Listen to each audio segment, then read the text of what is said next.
bit of a different one today, or this week. As a lot of you who have me on Facebook, if you don't already, go and like at Boosted Built Garage on Facebook and stay up to date with things that we don't post on YouTube. But basically I put a feeler out there and asked if anyone wanted a Q&A type video, and if so, put some comments below. So that worked out pretty well. I've got a decent amount of questions, so I'm going to run through and answer them for you guys right now.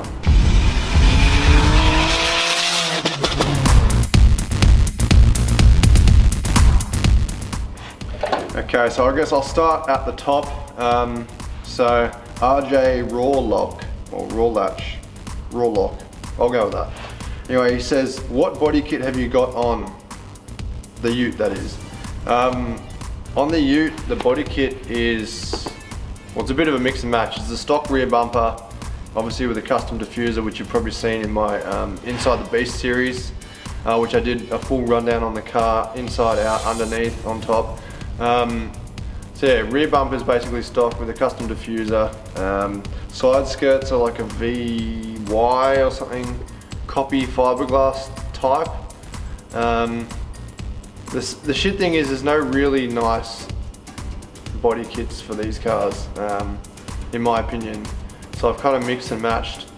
And then the front bar, which everyone asks, no, it's not a Skyline bar. I've had like 5 people pull me up in traffic asking if it is. I guess it's because of the kind of brake ducts on the side, which kind of look like a Skyline. That was a custom one I found on eBay. I've had a lot of guys ask me about this actually. They're no longer around, I haven't seen them. I'd like to get another one because, you know, over the several years of me having it, it's got cracks in it, and yeah, it looks really tough, but I think eventually I'm going to go back to a stock bumper just because they're more durable. They are cut a lot closer to the wheel line, which means when you're going down bumps, etc., it's not going to fuck it up, which has happened many a time. So sorry to disappoint, but I don't think anyone else can get one of those bars unless they physically want to copy mine. So next question from Adam Jones. I'm sure a lot of you guys have been wondering this. I actually can't wait for this myself. When will you be doing more work to the ute? So as you can see next to me, hopefully it's in the frame, this is the old engine from the ute. I'm currently in the stage, once I finish this surf, which is behind me, or behind you in front of me, I need to make a new exhaust manifold. So I'm going to be making an equal length exhaust manifold with the turbo in its standard spot up here, not in the middle. I'm going to experiment with that. I've got a pretty cool idea, I think it should work, but definitely stay tuned for that. So the exhaust manifold, I'm going to keep the turbo. I'll set up the LS coils. Well, I'll make a patch harness anyway. Then we'll chuck it back on the dyno, and then we'll basically run through, find the limit of where the coils are at, put the LS coils on, see what the limit of the turbo is. Hopefully we don't run out of injector, and also we'll tune in the water meth. So there's definitely a lot of stuff coming for the ute soon. It's just very hard to find time for all this stuff, especially now that I've got 3 cars which are all somewhat in the build. The ute and the Fonz are pretty much done. They've just got little things to clean up, but yeah, definitely stay tuned for that. So some bloke called Brett Hakisk, you know you are. When are you taking the surf out? Come on, man. You're literally coming here in like 10 minutes. You know when I'm going to be taking it out. You know where it's at. I'm not even going to answer that. But for all of you guys, other than Brett, yeah, as soon as this thing's done, which will be pretty soon, I like to take it out. I'm just pretty much getting the whole drivetrain reliable. So if you're following the build series, following this video, there'll be a few more videos where we do some pretty cool upgrades to it. And yeah, once the driveline's reliable, because we've found a lot of gremlins, I'll be a lot more confident to take it out. It's already got some pretty decent suspension in it, so lift wise anyway, I don't know what the shocks are like, but yeah, I'm just looking at it now. I'm pretty keen to drive. I've literally only driven it for 15 minutes or so. But yes, to answer your question, Brett, very soon. Okay, Joel Smith. This is the golden question. When is the Fonz getting turned up? It's medium, but it needs to go full. Like always, it's a matter of time. My first priority after the surf is to get this manifold back on the ute and get that driving, because that is my daily. and then I can start doing some stuff for the Fonz. So if you recall, I did the LS coil setup, but the timing was slightly out, so we're still playing around. Actually got a guy in America doing a bit of R&D for me as well. He's been looking into a similar thing and all that stuff. I won't bore you with that, but I will be getting the LS coils up and running. I've got a Mega Squirt gym stim, which is basically a bench testing. Well, you can use it to bench test an ECU. So it basically simulates the car driving, so I can get the coils working perfectly on the bench, and then chuck them in. So then the ignition system's sweet then. And yeah, I think after that it's pretty much ready to go. Like I'm running about 20 pound at the moment. Starting to put a bit of timing in it. I've been driving it every day actually at the moment. But yes, we want to turn it up. Another problem is we need a dyno. So because I only want Ben tuning my cars, and obviously I know ECU Labs pretty well now. Ben knows it pretty well as well.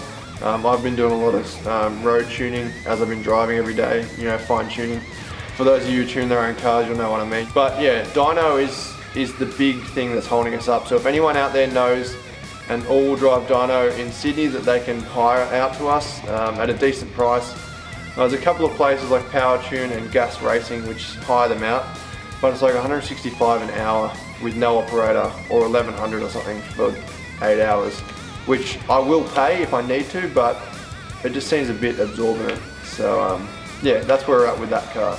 So, and again, stay tuned because I'm very keen to do that myself. Axel Zamet, when will you pop a set in the ute? Look, in answer to your question, yes, I will do that. I really want to take the ute to roll racing. You know, maybe even a couple of drag passes. Never drag raced before on the strip, so I don't know what that'd be like. But yes, okay, I'll pop a set for you. Will Drummond, not really a question, but it says buy a Zook. I actually could have done that. I could have bought Brett's old Zook, but I've got enough shit as it is. Here's an interesting one from Steve CT. If you could do things again but differently, would you change your build directions? That is a very tough question. Short answer, no, I wouldn't. I'm pretty happy with everything. Long answer, I would have gone about things different ways after learning things that I've learned along the way with certain cars. For instance, with the ute, I probably, after the whole fuck around I had with the G-Force box with this useless guy, G-Force Australia in Queensland, I'm not even going to go into that. A lot of you guys know the story, but I'm not going to bore you with it. Basically waiting 11 months for my gearbox. I wouldn't have gone a G-Force box. I do love the box. I did have another issue with it, which I think was due to incorrect shimming and preload with the new custom input shaft, which you've probably seen. I rebuilt it again. It is still a bit noisier than it originally was. But yeah, I probably would have gone just a T56 Magnum. Well, the Magnum's actually different to the T56, but yes, the Magnum gearbox instead. But honestly, like for that car anyway, I probably wouldn't change it. I really love it. It's built perfectly for me. I daily it. It's my work car. The Fonz, no, I'm pretty happy with it. And for the Surf, I don't even know what direction I'm going with that yet, so come back to me in another year or so. But I've learned a lot of things from building those different cars. You know, you kind of get in your own kind of trends. You know what works, you know what doesn't work. You have your own kind of unique things that you put to every build, which I'm sure a lot of you have noticed with my stuff. So yeah, no major regrets really. Okay, Zach Ford says, what police experiences have you had? I haven't had too many, but I have had a few. Back when I first turboed my ute, I had a bloke pull me over in the city early one morning. Typical New South Wales Highway Patrol, blowing smoke out their ass. Popped my bonnet, all he could get me for was a blow-off valve, a pod filter, all the typical shit. My gauges and some other shit. I got that all cleared up, the mechanic basically just laughed at it. Another guy, this guy actually fucked me because he made me get a blue slip and no one would touch it without it being engineered, which is the lead up to me getting in the car engineered and all my other cars now. Yeah, he didn't even know it was turbocharged. So I literally popped the bonnet, he's looking in there like the big fucking fat turbo and like, you know, all this custom piping, as a lot of you guys have seen. He's like, what's this? I'm like, I don't know, mate. I think it's like the aircon compressor or something. So the dumb fuck didn't even know what was what, but he still said, oh shit, I don't know about this. I said, mate, come on, this is a Commodore. It's, you know, nothing special. He said, oh, I don't know. It's still, I don't trust it. He said, you need to get a mechanic to look at this. I was like, yeah, fuck off. So yeah, I had to get a blue slip. So basically the car was off the road for 6 months till I got everything up to standard for engineering. Then I got it engineered, passed the emissions test, etc. I might actually do a whole nother video on how to get your car engineered and emissions and all that. So if you guys want to see that, comment below and let us know your thoughts. And yeah, other than that, I've been pretty good in the ute. I had a guy pull me over a year or so ago. He was following me for a while on Northern Beaches, and he pulled me over and he's like, man, is this thing turbo? I was like, yeah. And he's looking under the bonnet. I give him the engineer report, he's reading it through, he's like, oh yeah, that's awesome, nice work, mate. And then he just let me go. So you get the good and the bad, as long as you're polite and treat them with respect. Actually, I did have another guy pull me over. I was with the apprentice driving from job to job through Mossman or something, and there was an RBT there. This hero decided to try and defect my car. He didn't even know what he was talking about. He tried to get me for a custom front bumper because it wasn't written on the engineer report, even though it didn't need to even be written there because it doesn't need to be engineered. And also for the vents in the hood. So my vents in the hood have been cut around the hood reinforcement. Even my engineer said they were fine. In that case, I stood my ground. The guy realised he was a fucking idiot and backed down. So yeah, and in the Fonz, all that's been done was a guy pulled me over like in Christmas holidays, like 6:30 in the morning. He's like, you know why I pulled you over? And I said, because it's bright orange. And the guy's like, nah, because of your window tint. I'm like, okay, well, I bought the car like that. So he looked around it, the typical shit, gets out the 100mm height stick, and I'm like, yeah mate, jam it under. I knew the car was over 100mm. Cleared, he looked a bit sour, and then he said, alright, just get that tint looked at, and then he drove off. And then another guy, it was probably like 2 weeks later actually, they loved the Christmas period. So another guy pulled me over and he got me for my wheels. So at the time I was running 10-inch rims with a 255 tyre. And he comes up and he's like, oh mate, let me guess, that's judging by the stretch on that tyre, that's a 9-inch rim. I'm like, yeah mate, you got it. It's actually 10-inch. So yeah, he defected me for that. The tyres themselves were legal, the rims were like 10mm wider than the allowable wheel track distance. I've since got new wheels that are actually legal, the 9 3/4, and the right offset to be within the 25mm wider wheel track, so that's all good now. But yeah, experiences with police, that's pretty much it. Oh, how ironic. My wife asks, when do you make time for your wife? Seriously? Okay, VN Commodore life. What's in the future for the mighty ute?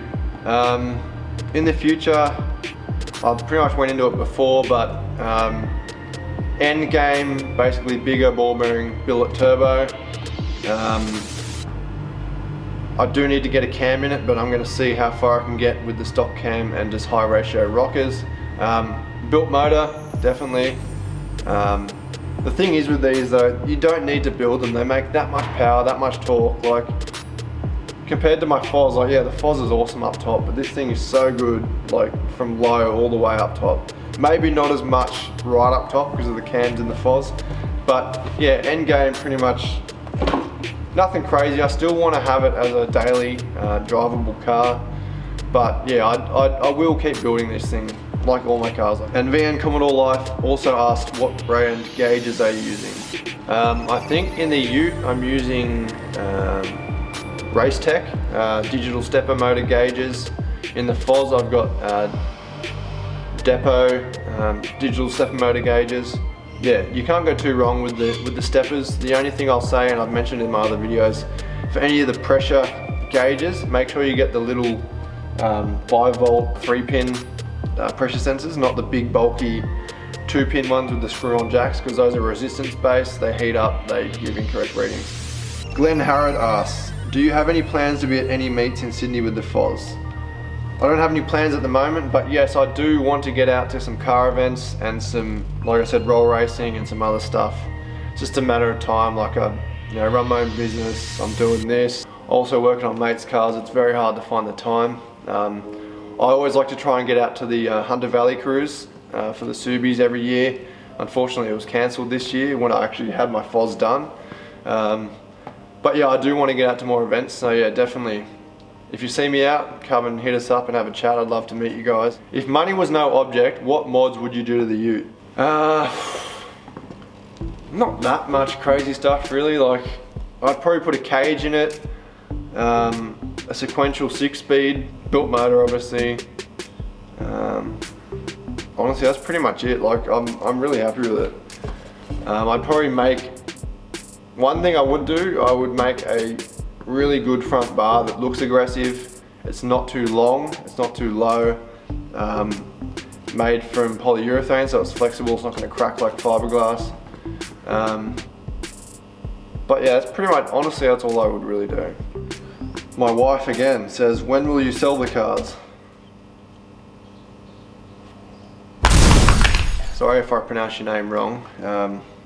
Ryan Jack. Anyway, sorry. What's the story with the workshop? Is it a shared space with other car builders? Okay, so long story short, one of my old neighbours, he owns this complex. He's a big car buff. This is one of his cars behind us. An old Cadillac. He's got another couple of Cadillacs which he builds. So he's a really nice bloke, and he was kind enough to let me, borrow the hoist one time. And we got talking some more, and I started, doing some TIG welding for him, and we help each other out. I do pay him some rent to basically have my stuff here now, which is fucking awesome. This place is great, so I can't thank him enough.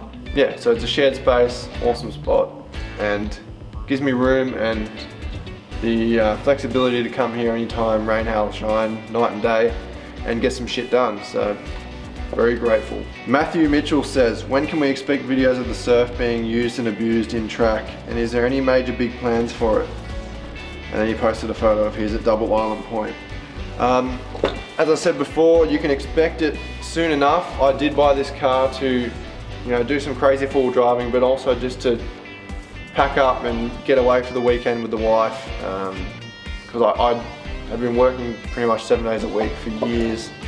And I need to stop doing that and start enjoying my time. So it is, I will do some crazy stuff, but nothing that crazy, because I don't want to just keep breaking stuff and fixing it. But yeah, you can expect some cool stuff. We definitely want to go back to Waddington soon and give it a bit of a test run once all the drivetrain and shit's done.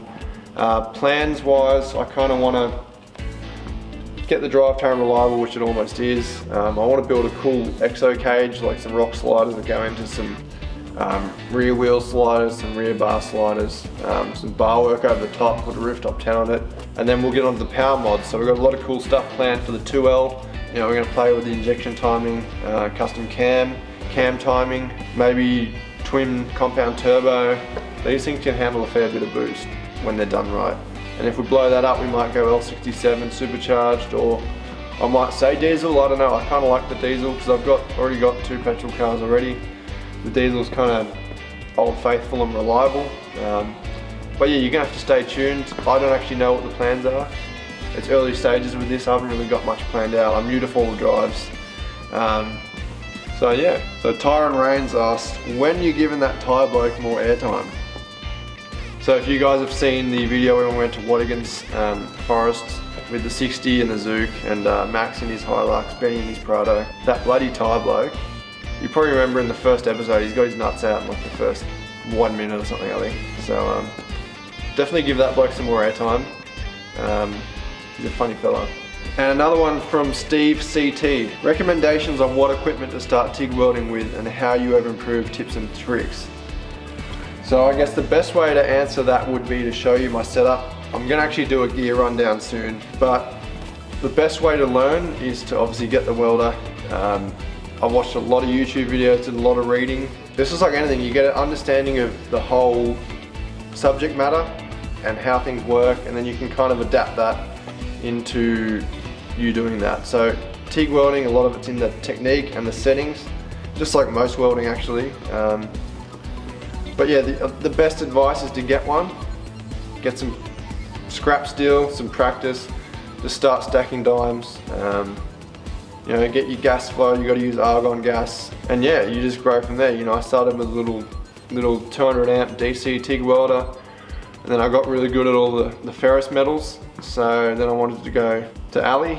So I ended up buying an AC DC TIG. So you need AC to weld aluminium basically. And yeah, once you got the technique down pat, it's pretty straightforward. There's a little bit of difference from Ali to, you know, steel, stainless steel, etc. But yeah, the best thing is to do it. I'm completely self-taught. I needed to build a turbo kit for this car back when I was like 2nd or 3rd year apprentice. So I went and bought a TIG welder and taught myself how to weld. And you know, 8 years later or whatever, look at me now. I can do heaps of cool shit, and I use the thing all the time for all different jobs. It's so handy to have. So.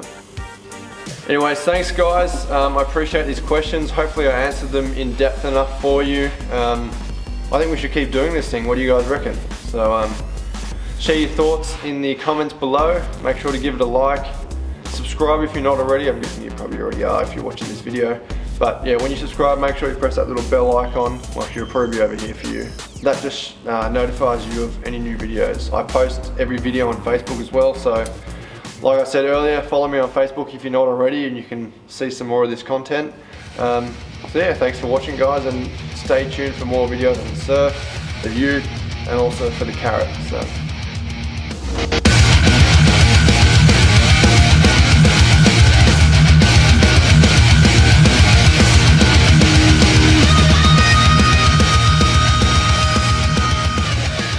Yeah, so this is a quick look for you, Steve. This is a Weld Smart inverter, AC/DC, 200 amp, about $1,000. I don't think they actually make these anymore. It's basically a uni-mig, so I think that's what you'll have to get these days if you want something similar. And I've also bought a MIG welder for basically tacking exhaust, etc.